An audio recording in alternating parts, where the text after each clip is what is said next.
benefits meant for Georgia families in need stolen. Now they're finding out there's no more money to replace it. Well, federal assistance to reimburse stolen SNAP benefits, it ended in December. But what hasn't stopped is the skimming of millions of taxpayer dollars. Atlanta News First investigative reporter Anastasia Olmos here. And Anastasia, you found this EBT card isn't just a Georgia security issue, is it? Oh, no. In the last few weeks, we've gotten a lot of emails from families who had their benefits wiped out within minutes of receiving their deposits. They all said that they called the state to report it, and they were told that they would not be getting that money back. A single mom with 5 kids, struggling to put food on the counter. I'm trying to figure it out.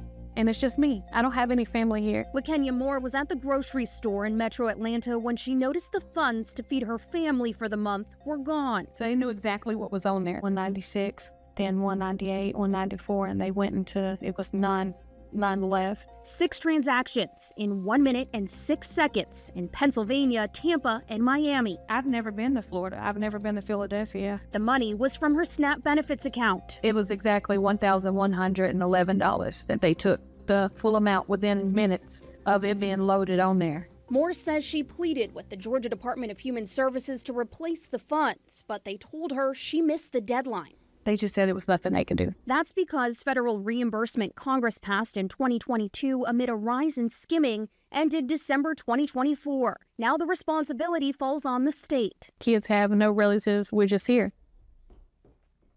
I don't know what to do. An hour and a half away in Covington, Patrice Hayes is also worried about making food last for the month. I literally went to Walmart that morning at 10:30, and by 12 o'clock, everything was depleted. 4 transactions across Philadelphia in 1 minute. $393. Another mother in Beaufort with 7 children sent Atlanta News First investigates screenshots of fraud on her EBT card in 4 states last week. 8 stores in 2 minutes at 1:42 in the morning, totaling near $1,700. 5 of the locations in Pennsylvania and Florida match Moore's transactions from 2 weeks before.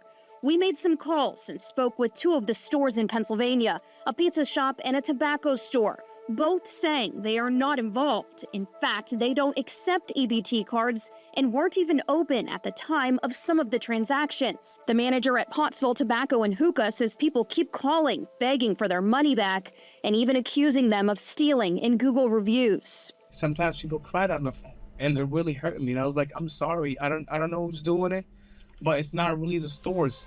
EBT money is dispersed through the United States Department of Agriculture. A look at its data from 2024 shows an alarming uptick in SNAP fraud across the country. In the first quarter, $43 million stolen. By the last quarter, more than 4 times that, at nearly $200 million stolen. Atlanta News First investigates reached out to the USDA with questions but did not hear back, so we went to the Food Research and Action Center. Why isn't there some sort of universal security to stop the theft in the first place? A lot of people think these EBT cards have all the protections like the private industry has, like chip cards, CVV numbers, expiration dates. But unfortunately, that's just not the case. In August, the USDA changed standards to allow states to implement SNAP EBT cards with chip technology. But the only 2 states that have started this effort are California and Oklahoma. It's a slap in the face, because how am I going to feed my children? For Georgia families barely getting by, they were begging the state to do something. If you don't want to put any money in the security of these cards, then go back to the paper stamps. You can't hack that.